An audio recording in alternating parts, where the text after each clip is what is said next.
Ukraine में हो रहे युद्ध की वजह से भारतीय छात्रों का भविष्य अधर में लटक गया है। ऑपरेशन गंगा के तहत वहां फंसे बच्चों को स्वदेश तो लाया गया, लेकिन अब इनकी पढ़ाई का क्या होगा इन्हें नहीं मालूम। राजस्थान के कई बच्चे यूक्रेन में मेडिकल की पढ़ाई करने गए थे।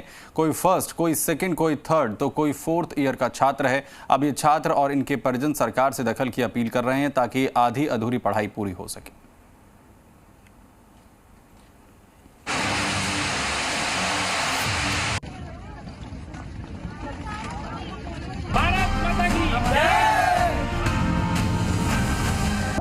एक तरफ रूस और यूक्रेन में महायुद्ध का दौर जारी है। यूक्रेन में तबाही का दौर जारी है। रूस की तरफ से लगातार बमबारी और मिसाइलें दागने का दौर जारी है।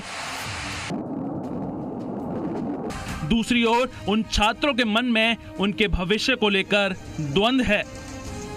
ऑपरेशन गंगा के तहत यूक्रेन में पढ़ाई करने वाले छात्रों को सरकार सुरक्षित तो ले आई, लेकिन इनकी पढ़ाई अधर में लटक गई है। बर्बाद होते यूक्रेन के तस्वीरों के बीच इन छात्रों की ऑनलाइन पढ़ाई तो हो रही है, लेकिन मन में ये सवाल कि मझधार में फंसे इन छात्रों का भविष्य क्या होगा। स्वदेश लौटे छात्रों में कोई मेडिकल सेकेंड ईयर का छात्र है तो कोई थर्ड ईयर का। कुछ छात्रों के 4 साल कंप्लीट हो चुके हैं। कोटा के भी कई छात्र इन्हीं में से हैं जिन्हें अपना भविष्य अंधकार में डूबता नजर आ रहा है। लेकिन यहाँ आने के बाद अब हमारा रियल चैलेंज शुरू हुआ है, वो हमारी पढ़ाई को लेकर है। सब लोग बहुत असमंजस में हैं कि हम लोगों का आगे क्या होगा। हम लोग सब बच्चे परेशान में, दुविधा में हैं। हम लोग ने वहाँ मैं 4th ईयर स्टूडेंट हूँ, तो 4 साल वहाँ निकालने के बाद, पढ़ने के बाद मैं यहाँ ज़ीरो से शुरू नहीं कर सकती हूँ अपने 4 साल वहाँ देने के बाद। तो मैं गवर्नमेंट से यही रिक्वेस्ट करती हूँ दैट प्लीज़ आप हमारे बारे में थोड़ा सोचिए। यही चिंता है क्योंकि अभी तक सेकेंड ईयर में आ चुकी हूँ। 2 साल ऑलरेडी मैंने बहुत पढ़ लिया है, तो 6 ईयर्स मैटर्स। तो आगे की पढ़ाई को लेकर चिंता है क्योंकि अभी तो ऑनलाइन क्लासेस हमारी स्टार्ट हो गई है। जिस एरिया में मैं रहती हूँ वहाँ पे तो ऑनलाइन क्लासेस चालू हो गई, बट फिर भी डर लगता है कि अब हमारी सिटी में भी अगर कुछ होगा तो कल को हमारी पढ़ाई का क्या होगा। तो बस गवर्नमेंट से ये है कि हमें यहाँ जल्द से जल्द यहाँ पर जितना हो पाए, मतलब बाकी सिचुएशंस को देख के हमें जल्द से जल्द यहाँ पर कॉलेज दिलवाएं।